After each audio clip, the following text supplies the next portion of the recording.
teman-teman, di video kali ini Cikose akan menceritakan sebuah film bertema memasak berbalut kungfu berjudul Kung Fu Chef. Pada saat itu, seorang koki handal bernama Wong Bingyi yang diperankan oleh Sammo Hung telah difitnah memasukkan racun pada masakannya. Dan karena banyaknya korban, alhasil dirinya terusir dari desa dan memutuskan untuk berkelana. Bagaimanakah keseruan dari ceritanya? Dan apakah nama baik Wong Bingyi dapat kembali? Kalau begitu, silahkan tonton video ini sampai selesai. Film bermula di acara penjamuan. Ketika itu, Master Yi menemukan bahwa masakan babinya menjadi gosong karena ulah asistennya yang bernama Leng. Dan karena masakan babi adalah bintang dari hidangan penjamuan, akhirnya Master Yi meminjam golok kepala naga yang menjadi warisan turun-temurun untuk mengganti masakan babinya. Dengan menggunakan golok itu, Master Yi langsung memotong daging babi itu dengan sempurna.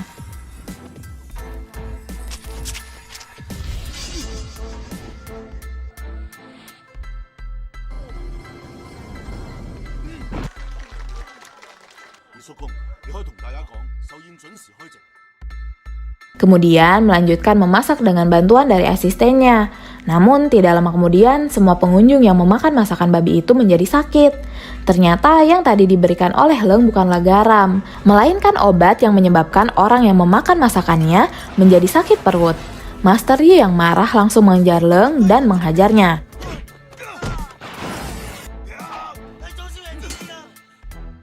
Namun, karena Master Yi adalah kokinya, dirinya lah yang harus bertanggung jawab. Maka dari itu, dia diusir dari desa dan tidak layak menjadi pemilik goloknya. Berpindah ke sebuah sekolah kungfu, saat itu sang guru mengadakan kompetisi bahwa barang siapa yang dapat memindahkan lambang sekolah ke tempat asalnya akan menjadi lulusan pertama yang mendapatkan kehormatan dari sekolah. Seketika itu, semua murid langsung memperebutkannya. Dan yang memenangkan kompetisi itu adalah Ken, seorang pelajar jago kungfu yang menyukai memasak. Dan salam perpisahan untuk gurunya adalah semangkok mie yang dibuatnya dengan menggabungkan kungfu dan memasak. Kemudian saat Ken pergi, gurunya menyuruhnya untuk berguru tentang masakan kepada Master Koki yang bernama Sum Wai Tak dari restoran Sum. Singkat cerita, ketika Ken sampai di restoran, dia tidak sengaja bertemu dengan gadis bernama Ying yang merupakan adik dari pemilik restoran. Bersamaan dengan datangnya Master Yi ke restoran tersebut. Di sana, Master Yi disuguhkan secangkir teh oleh Ying dan langsung membuat kagum Ching, yaitu sang pemilik restoran. Itu karena Master Yi mengetahui bahan-bahan untuk membuat teh itu secara akurat. Bahkan analisisnya itu membuat Ken penasaran. Master Yi kemudian memesan hidangan yang tidak ada dalam menu, yaitu kubis di air jernih. Seketika itu, pemilik restoran langsung menyanggupinya. Bahkan sang koki yang bernama Sum langsung menyadari bahwa yang memesan hidangan pasti seorang koki. Dan ketika Master Yi mencoba, seketika itu dia terbawa ke masa lalunya ketika sedang bersama kakaknya. Namun komentar tentang masakan itu kurang baik, karena menurutnya pengolahannya telah salah yang mengakibatkan kemurnian dari masakan kubis air jernih menjadi hilang. Setelah mengetahui nama Master Yi, Master Sum langsung menantangnya. Jika dirinya kalah, dirinya akan meninggalkan restoran. Namun jika Master Yi yang kalah, dirinya harus mencuci piring selama setahun. Master Yi yang akhirnya menerima tantangan itu, namun dirinya membutuhkan asisten dan dipilihlah Ken.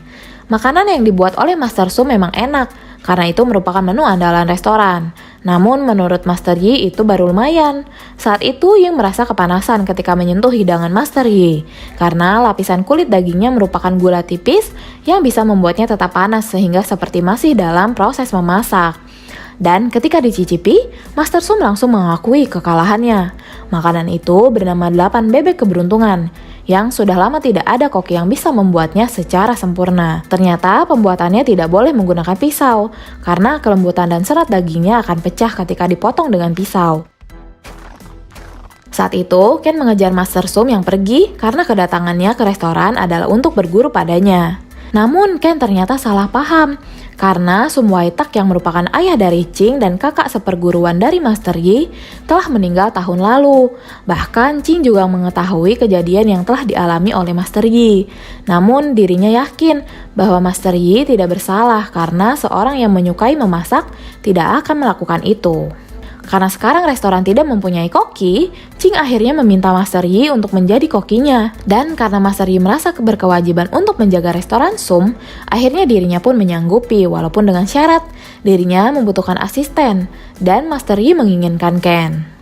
Tidak lama kemudian, Ken kembali datang dan langsung menantang Master Yi dalam bidang keahlian memotong. Ken memulainya dengan memotong ikan globe, yang mana kecepatan dan ketajaman pisau sangat mempengaruhi hasil, dan tentu saja hasilnya pun sangat memuaskan. Namun Master Yi tidak mau kalah, dirinya memotong ikan air tawar yang normalnya rasa dagingnya tidak dapat menandingi ikan globe. Namun setelah dicoba, Ken terkejut dengan rasanya karena ternyata Master Yi memotong dengan pisau dingin yang membuat rasa ikan menjadi lebih lezat. Bahkan yang paling mengejutkan, teknik memotongnya itu tidak membuat ikan mati setelah diambil dagingnya. Karena kagum akan kehebatannya, Ken ingin berguru kepada Master Yi. Bahkan dirinya rela mengasah semua pisau yang telah berkarat dengan sukarela. Beberapa hari kemudian, ketika Master Yi sedang bersama dengan pemilik restoran, dirinya teringat dengan keponakannya, yaitu Jo Wong Kai, yang merupakan pemilik restoran Raja Kanton. Bahkan Master Sum datang ke sana untuk melamar menjadi koki setelah dirinya dikalahkan seseorang dalam pertandingan memasak.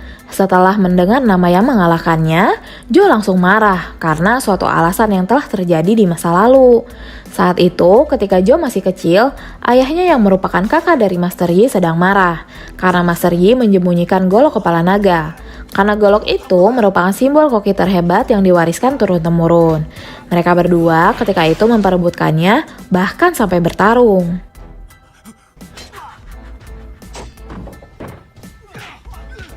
Namun ketika Master Yi akan tertimpa cowek besar, sang kakak menyelamatkannya hingga dirinya yang justru terluka. Karena luka itulah ayah Jo kehilangan karir memasaknya dan memilih untuk pergi dari desa. Bahkan faktanya kakak dari Master Yi merupakan koki terhebat yang memenangkan kejuaraan dunia chef selama 2 kali berturut-turut. Master Yi kemudian mengajari Ken dimulai dengan pelajaran memotong. Itu karena seorang koki harus mempunyai kelebihan lain selain memasak, seperti memotong, memikul, menumbuk, dan yang lainnya. Bahkan Ken mendapatkan pelajaran baru ketika memasak sebuah telur, karena di balik hidangan paling sederhana, ternyata menyimpan kesulitan lain dalam membuatnya.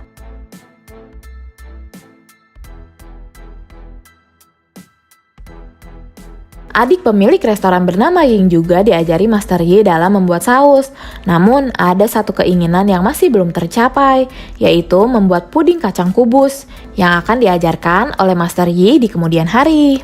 Singkat cerita, beberapa orang sedang makan di restoran mereka. Terlihat mereka menaruh paku di dalam makanan yang bertujuan untuk menghancurkan reputasi restoran Sum. Ternyata mereka semua adalah orang suruhan dari Jo yang berniat membalas dendam kepada Master Yi. Selanjutnya, ketika Ken dan Ying sedang berbelanja, mereka melihat orang-orang yang memfitnah restorannya dan langsung menyerang mereka, hingga pusat perbelanjaan itu berantakan dibuatnya. Dan ketika mereka berdua sembunyi dari kejaran, Ken tidak sengaja melihat berita tentang kompetisi memasak yang diadakan setiap 4 tahun sekali untuk menentukan siapa koki terbaik di Cina. Berpikir bahwa itu bisa memperbaiki reputasi restoran, Ken akhirnya meminta Master Yi untuk mengikutinya. Saat itu, Master Yi menolak dan justru menyuruh agar Ken lah yang mengikuti kompetisi itu. Dan berharap agar Ken bisa berjuang demi restoran, sambil memberikan suatu kotak kepada Ken. Singkat cerita, kompetisi pun akhirnya dimulai, sementara Master Yi kembali ke desa untuk menyelesaikan masalahnya. Bahkan juara kompetisi sebelumnya pun ikut berpartisipasi, yaitu Master Tin, seorang master koki dari restoran Raja Kanton berikut dengan asistennya yaitu Master Sum. Mengetahui hal itu, Ken tetap percaya diri dan yakin jika dia bisa memenangkannya. Dan babak pertama ini dimulai dengan tantangan memotong, yang hanya akan mengambil 2 tim untuk masuk ke final. Saat itu, Ken akan membuat hidangan bernama 4 unggas keberuntungan, yang bahannya diisi dengan 4 macam unggas. sedangkan tim lain memasak ikan dan kerang, serta Master Tin yang membuat hidangan kepala kerbau. Para juri menilai masakan semua peserta dari rasa, bahan, dan proses memasak. Oleh sebab itu, tim yang berhasil masuk ke babak final adalah perwakilan dari restoran Sum dan juga restoran Raja Kanton. Setelah Joe mendengar siapa pesaingnya di final nanti, dia dan anak buahnya langsung menyerang restoran, yang diakhiri dengan tertangkapnya Ken dan Ying yang kemudian disekap di dalam lemari pendingin. Tidak hanya sampai di situ, Master Yi yang baru kembali dari desa pun langsung diserang. Bahkan Joe dengan tega mengancam akan membunuh Ken dan Ying di lemari pendingin, yang kuncinya harus diambil Master Yi dari kandang ular beracun.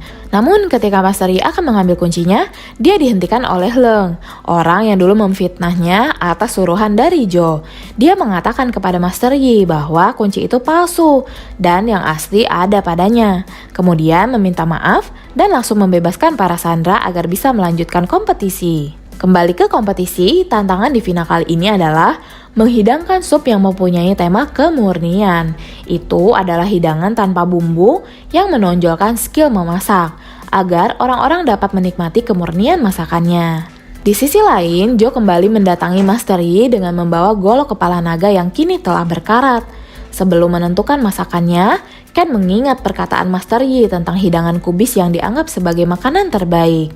Oleh sebab itu, Ken mencoba membuat hidangan bernama kubis di air jernih dan langsung mempersiapkan bahan-bahannya.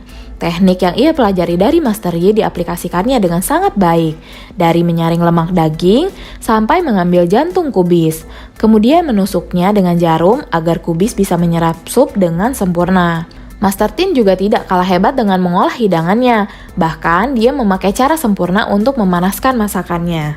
Berpindah ke Master Yi setelah pertarungan yang cukup panjang, akhirnya Master Yi dapat mengalahkan Joe dan anak buahnya, kemudian pergi sambil membawa golok kepala naga. Kembali ke kompetisi, akhirnya hidangan mereka berdua telah dicicipi oleh para juri.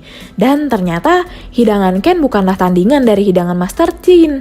Namun saat wasit akan mengumumkan pemenangnya, Master Yi datang untuk menghentikannya. Kemudian memberikan golok itu kepada Ken untuk memotong hidangan yang ada di dalam kotak yang dibawa oleh Ken, yaitu kacang kubis. Dan ketika Ken membuka golok itu, karat di goloknya langsung menghilang dan langsung memotong kacang kubis itu. Kacang kubis yang ada di dalam sup seketika langsung bercampur dan menghilang. Hidangan kubis itu sangat sederhana, namun menyerupai harta karun setelah diolah dengan seni tinggi dalam memasak, sekaligus mengedepankan tingkat kemurniannya.